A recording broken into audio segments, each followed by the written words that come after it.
మీ మోకాల నొప్పులకు ఎటువంటి సర్జరీ లేకుండా ఎపియాన్ పెయిన్ క్లినిక్ అందిస్తున్న అత్యాధునిక చికిత్స. ఇప్పుడు ఈవెన్ కుకీస్ కానీ ఇట్లాంటివన్నీ కూడా చిప్స్, ఇది cool drinks, sugary foods, ultra processed foods కాకుండా షుగర్ ఎక్కువ ఉన్నవి కూడా. ఇప్పుడు మన కోక్లు, ఫ్రూట్ జ్యూసులు కూడా మనం అనుకుంటాము ఫ్రూట్ జ్యూస్ వల్ల చాలా ఉపయోగం ఉంటుందని. దాంతో ఉండే నష్టాలు ఎక్కువ ఉన్నాయి ఉపయోగాల కంటే. ఎందుకంటే మనం షుగరు అంతా స్క్వీజ్ చేసి మనం జ్యూస్ చేసుకుంటే, మనం ఆరెంజ్ జ్యూస్ ఏదో హెల్త్కి మంచిదని తాగుతాము. కానీ ఆరెంజ్లో ఉండే మనం 4-5 ఆరెంజ్లు పిండితే కానీ అంత జ్యూస్ రాదు. దాంట్లో ఉన్న షుగర్ అంతా వస్తుంది. దాంట్లో ఉండే బెనిఫిట్ ఫైబర్లో ఉంటుంది. ఆ ఫైబర్ మనం పడేస్తాం. అదే మనం ఆరెంజ్ తిన్నామనుకోండి, ఫైబర్ అంతా ఉంటుంది. ఆ ఫైబర్ మన గట్ హెల్త్కి ఉపయోగపడుతుంది. మనం ఏం చేస్తున్నాము, మనం ఒక్కటి జ్యూస్ తాగుతాము కాబట్టి దాంట్లో ఉండే బ్యాడ్ని మాత్రం తాగుతున్నాం కానీ గుడ్డుని పడేస్తున్నాము. ఇట్లా ఈ షుగరీ డ్రింక్స్ వల్ల, తర్వాత స్మోకింగ్ వల్ల కూడా గట్ హెల్త్ అఫెక్ట్ అవుతుంది. ఆల్కహాల్ ఒకటి, దాంతో కూడా గట్ హెల్త్ అఫెక్ట్ అవుతుంది. స్ట్రెస్ ఇంకొకటి చాలా చాలా ఇంపార్టెంట్ అనమాట. మనము దాన్ని మాత్రం ఇగ్నోర్ చేస్తామన్నమాట. అంటే మనం అంత బాగా చేస్తున్నాము, ఎక్సర్సైజ్ చేస్తున్నాము, ఇది చేస్తున్నాము, బాగా తింటున్నాము, ఎందుకు మనకు బాగాలేదు అంటే స్ట్రెస్ను మేనేజ్ చేయకపోతే మిగతా అంతా బాగున్నా కానీ ఉంటుందన్నమాట. ఆ స్ట్రెస్కు మనము స్ట్రెస్ రిలీఫ్కు ఒక్కరొకటి చేస్తారు. అది ఎక్సర్సైజ్ ఉండొచ్చు, యోగా ఉండొచ్చు, ప్రాణాయామం ఉండొచ్చు, ఇంకోటి ఉండొచ్చు. బట్ ఏదో ఒకటి చేసి స్ట్రెస్ మేనేజ్ చేయకపోతే మన గట్ హెల్త్ పాడయ్యే ఛాన్స్ ఉందన్నమాట. సో ఇవన్నీ చూసుకోవాలి గట్ హెల్త్ను కాపాడుకోవాలంటే. గట్ హెల్త్ను మెయింటైన్ చేసుకోవడంలో ఆహారం యొక్క పాత్ర చాలా పెద్దది. సార్ టైమింగ్స్ కూడా ఇంపార్టెంట్ అంటారు కదా. అవును. టైమింగ్స్ ఎలా మెయింటైన్ చేయాలని, మనం తెలుగు వాళ్ళం కాబట్టి, ముఖ్యంగా మన ఆంధ్రప్రదేశ్ తెలుగు ప్రాంతం కాబట్టి, ఇక్కడ మనం మార్నింగ్ కానీ, ఆఫ్టర్నూన్ కానీ, ఈవినింగ్ కానీ, నైట్ కానీ మన తీసుకునే ఫుడ్ ఎలా ఉండాలి గట్ హెల్త్కి, అలాగే టైమింగ్స్ ఎలా మెయింటైన్ చేయాలి, ఎటువంటి ఆహారం, ఏ టైమింగ్స్ ఎటువంటి ఆహారం తీసుకోవాలి. 3 పూట్ల తినడం అనేది చాలా ఇంపార్టెంట్. మనము అంటే బరువు తగ్గాలని ఏదో ఇప్పుడు టిఫిన్ చేయకుండా లంచ్ వరకు ఉండి అదంతా చేస్తుంటారు. అవసరం లేదు.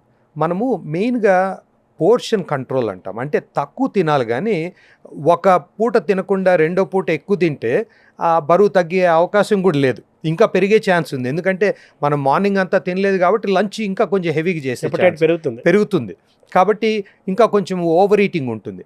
దానికి 3 పూట్ల కంట్రోల్డ్గా తినాలా. ఒకటి మళ్ళీ అదే ఈ షుగరు ఇదంతా చాలా తక్కువ చేయాలి. షుగర్ యాక్చువల్గా మానేసేది బెటర్. చాలామంది ఇప్పుడు డయాబెటీస్ ఉండే వాళ్ళు కూడా ఏమనుకుంటారంటే, డయాబెటీస్ ఉంది, షుగర్ లేకుండా సాక్రిన్నో ఏవో ఇవి వేసుకుందామని చూస్తారు. దానివల్ల ఇంకా ఎక్కువ నష్టాలు ఉన్నాయి. కాబట్టి షుగర్ కొంచెం వేసుకున్నా చాలా తక్కువ వేసుకోవాలి. కాఫీ, టీలు ఇవి వచ్చేటప్పటికి. ఇప్పుడు టిఫిన్కి వచ్చేటప్పటికి మనం తినే ఇడ్లీ, దోశ ఇవి బెస్ట్ అనమాట. యాక్చువల్లీ ఇప్పుడు వరల్డ్లో చూసే ఏ బ్రేక్ఫాస్ట్ తీసుకున్నా Indian breakfast idli, dosa best. ఎందుకంటే అది మనం పులుస్తుంది కాబట్టి ప్రోబయాటిక్స్ ఉంటాయన్నమాట. అది మంచి బెస్ట్ ప్రోబయాటిక్ ఫుడ్స్ మన ఇండియాలో వరల్డ్లో ఎక్కడ తీసుకున్నా. ఇప్పుడు కిమ్చి అని ఉంటుంది, ఇది ఫర్మెంటెడ్ క్యాబేజ్ అనమాట. కంబూచా టీ అని ఉంటుంది. అవన్నీ ఫర్మెంటేషను, దాంతో ప్రోబయాటిక్స్ గుడ్ బ్యాక్టీరియాని ఇస్తుంది అనమాట గట్కు. సో అవన్నీ మంచివి. మనం ఏదో ఫ్యాన్సీగా ఎక్కడో వేరే దేశం నుండి ఏం తెచ్చుకొని అవసరం లేదు. మన ఇంట్లో ఉండి ఇడ్లీ దోశతో చాలా బాగుంటుంది. అట్లని రోజు తినాల్సిన అవసరం లేదు. బట్ అవి హెల్తీగా ఉంటుంది. అది కూడా ఏదైనా మోడరేషన్ అనమాట. ఏది ఎక్కువ తినకూడదు. ఇప్పుడు ఇడ్లీ తింటే బరువు పెరుగుతారు అట్లేం లేదు. అంతా కొంచెం క్యాలరీస్ను కంట్రోల్ చేసుకోవాలన్నమాట. అది కంట్రోల్ చేసుకుని తింటే మన బ్రేక్ఫాస్ట్ బెస్ట్. ఇడ్లీ దోశ అనేది బెస్ట్ బ్రేక్ఫాస్ట్. ఇంకోటి మనకు పల్లెల్లో పూర్వకాలంలో ఈ గంజి, మనం అన్నము ఇది నీళ్లు వేసి పల్లెల్లో చాలామంది మన ఇప్పుడు గంజి తాగేవాళ్ళు. అది చాలా చాలా హెల్తీ. చాలామందికి తెలియదు. మనం అనుకుంటాము ఇప్పుడు గంజి తాగేది ఏందని. బట్ అది కూడా ఫర్మెంటేషన్ వల్ల ప్రోబయాటిక్ చాలా బాగా వస్తుంది, చాలా హెల్తీ కూడా. దానివల్ల రైసు మనం మామూలుగా ఫ్రెష్గా చేసుకొని తినడానికి, అది పాతబడిన తర్వాత తినడానికి చాలా తేడా. సద్దన్నం అంటారు కదా, సద్దన్నంతో ఇంకా ఎక్కువ బెనిఫిట్స్ ఉన్నాయి. దాంతో లో గ్లైసిమిక్ ఇండెక్స్ అంటాం. ఇప్పుడు మనం షుగర్ ఉన్నా లేకపోయినా, బరువు పెరిగే వాళ్ళైనా కానీ బరువు తగ్గాలన్నా సద్దన్నము ఇంకా బెస్ట్. ఎందుకంటే సద్దన్నం అయ్యేటప్పటికి ఫ్రెష్గా ఉన్నప్పుడు గ్లైసిమిక్ ఇండెక్స్ అనేది ఎక్కువ ఉంటుంది. అంటే తింటానే బ్లడ్ షుగర్ టక్కన పైకి వెళ్ళిపోతుంది అనమాట. అదే కొంచెం సద్దన్నం అయినప్పటికీ అది కొంచెం స్టార్చ్గా ఫామ్ అవుతుంది. అందుకు ఎక్కువ చాలా స్లోగా అబ్జర్వ్ అవుతుంది అనమాట స్టమక్లో. దానివల్ల ఏమవుతుంది, బ్లడ్ షుగర్ అంత షూటప్ కాదు. దాంతో మనకు బరువు పెరిగే ఛాన్స్ తక్కువ ఉంటుంది, డయాబెటీస్ కంట్రోల్ అయ్యే ఛాన్స్ ఉంటుంది. సద్దన్నం బెస్ట్. అంటే మీరు అన్నట్టుగా వరల్డ్లోనే ది బెస్ట్ బ్రేక్ఫాస్ట్ మన Telugu south Indian breakfast is the best. Dosa idli. Dosa idli breakfast కంటే కూడా సద్దన్నం ఇంకా మోర్ హెల్తీయా? ఇంకా హెల్తీ. అవును. అంటే రాత్రిపూట నిలవన్న అన్నాన్ని పొద్దున నీళ్లు పోసుకొని మజ్జిగ ఏదో పచ్చడి కలుపుకొని తింటాము, ఉల్లిపాయ నంచుకోవడం, పచ్చిమిరపకాయ నంచుకోవడం అనేది మన పల్లెల్లో ఉండేది. అది ఎందుకు బెస్ట్ అంటే అదే నేను చెప్పినట్లు లో గ్లైసిమిక్ ఇండెక్స్. ఆల్రెడీ సద్దన్నం కాబట్టి లో గ్లైసిమిక్. అదే ఇప్పుడు మనం దోశ ఇడ్లీ చేసుకున్నాం అనుకోండి, వేడిగానే తింటాం. సో అందుకు దాంతో కూడా బ్లడ్ షుగర్ ఎక్కువ అవుతుంది. అందుకే ఇడ్లీ తినడం తప్పు కాదు, డయాబెటీస్ ఉన్నా బరువు తగ్గాలన్నా ఇడ్లీ తినడం తప్పుది కాదు, కానీ తక్కువ తినాలి అంతే. ప్రతి ఒక్కటి కంట్రోల్ చేసుకుని తినాలి. అంటే క్వాంటిటీ ఏమన్నా సజెస్టబుల్ క్వాంటిటీ ఉంటుందా? అంటే వాళ్ళ బరువుని బట్టి, వాళ్ళ యాక్టివిటీని బట్టి. ఇప్పుడు కొంతమంది ఎక్కువ ఎక్సర్సైజ్ చేసే జాబ్ ఉందనుకోండి, ఎక్కువ నడుస్తున్నారు వర్క్లో, అట్లాంటి వాళ్ళు కొంచెం ఎక్కువ తినాలి. అంటే మన క్యాలరీక్ రిక్వైర్మెంట్ అని ఉంటుంది, అది క్యాల్కులేట్ చేసుకోవచ్చు, దాన్ని బట్టి తినాలా. మామూలుగా అయితే ఇప్పుడు 2 లేదా 3 ఇడ్లీలు పొద్దున, 2 దోశలు, జనరల్గా 2-3 ఇడ్లీలు 2 దోశ తినొచ్చా? 2 కలిపి కాదు, ఒక 3 ఇడ్లీలు కానీ 2 దోశలు కానీ అట్లా, 2 ఇడ్లీలు కానీ 1 దోశ కానీ, అంతే. అది కానీ అది కరెక్ట్గా అందరికీ ఒకటే వర్తించదు. ఎందుకంటే మన యాక్టివిటీ లెవెల్, మన బాడీ సైజు, ఏమన్నా మందులు ఏమన్నా తీసుకుంటున్నామా, డయాబెటీస్ ఉందా, ఇవన్నీ దానివల్ల తేడా వస్తుంది. బట్ జనరల్గా అది లంచ్ టైం సార్. లంచ్ టైంలో మెయిన్గా మనము ఆకుకూరలు బాగా వాడాలి, అది చాలా ఇంపార్టెంట్.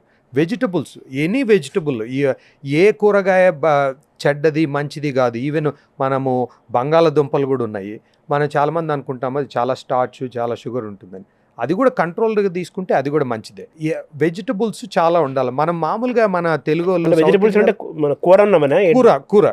సో ఎట్లంటే ఇప్పుడు మనం అన్నము కూర ఉందనుకోండి, మనం అన్నము ఇంత పెట్టుకుని కూర ఇంత పెట్టుకుంటాం.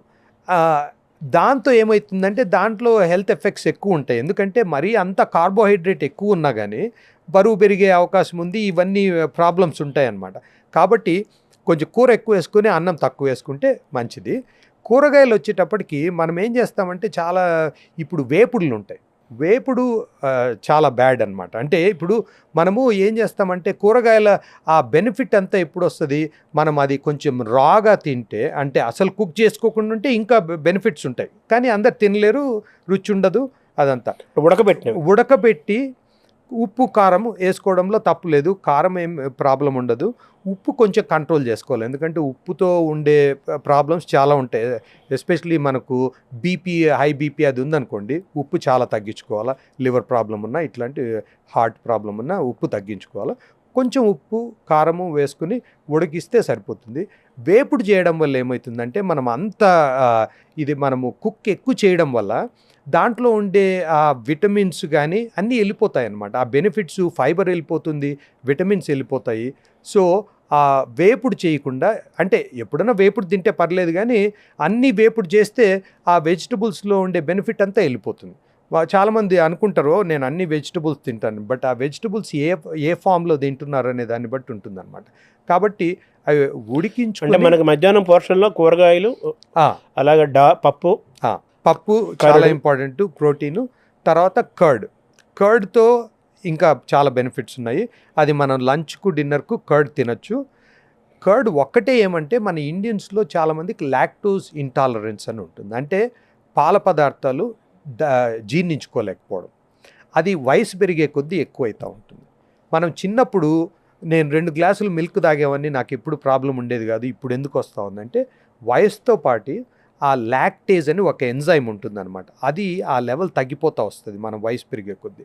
ఆ వయసుతో పాటు మనము ఈవెన్ కొంచెం పాలు తాగినా మనకు గ్యాసు, బ్లోటింగు, కడుపు నొప్పి ఇవన్నీ వస్తాయన్నమాట. అట్లా లాక్టోజ్ ఇంటాలరెన్స్ ఉంటే మాత్రం పెరుగు కూడా తగ్గియాల్సి వస్తుంది.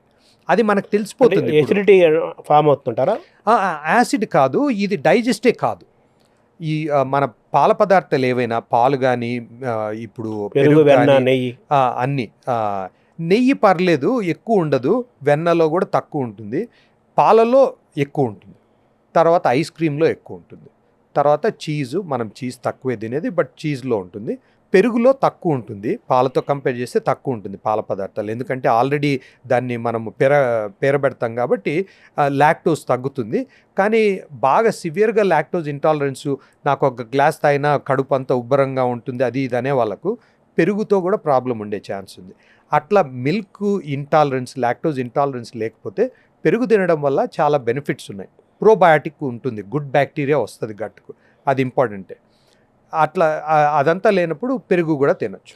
అంటే కంపారిటివ్గా పెరుగు మజ్జిగ 2 అలవాటు ఉన్నాయి కదా, ఏది వచ్చి మోర్ హెల్దియర్? లాక్టోజ్ ఇంటాలరెన్స్ లేదంటే పెరిగే బెటర్, ఎందుకంటే మనకి ఎక్కువ gut bacteria, good bacteria, probiotics అవన్నీ వస్తాయి, ఎందుకంటే కొంచెం కాన్సన్ట్రేటెడ్ ఫామ్ కాబట్టి. లాక్టోజ్ ఇంటాలరెన్స్ ఉంది, పాలు పడనోళ్ళు ఉంటారు కదా, వాళ్ళకి మజ్జిగ బెటర్, ఎందుకంటే ఎక్కువ ఉండదు, బట్ స్టిల్ ప్రోబయాటిక్స్ అవన్నీ వస్తాయి. పెరుగులో కూడా గడ్డ పెరుగని ఉంటుంది, అవును, మామూలు పెరుగని ఉంటుంది, తర్వాత కుండతో పెరుగని ఉంటుంది. అవును, వీటిని ఎలా చూడాలి సార్? ఇవన్నీ అంటే కుండ పెరుగు అంటే అది చాలా గట్టిగా ఉంటుంది, ఎంత గట్టిగా ఉంటే అంత మంచిదే, అది దాంట్లో ఎక్కువ ప్రోబయాటిక్స్ ఉంటాయి కాబట్టి గడ్డ పెరుగు కానీ కుండ పెరుగు కానీ మంచిది. లాక్టోజ్ ఇంటాలరెన్స్ ఉంటే మజ్జిగ చేసుకోవచ్చు దాంతో, కానీ ఏ పెరుగైనా దానికి ఉండే బెనిఫిట్స్ దానికి ఉంటాయి.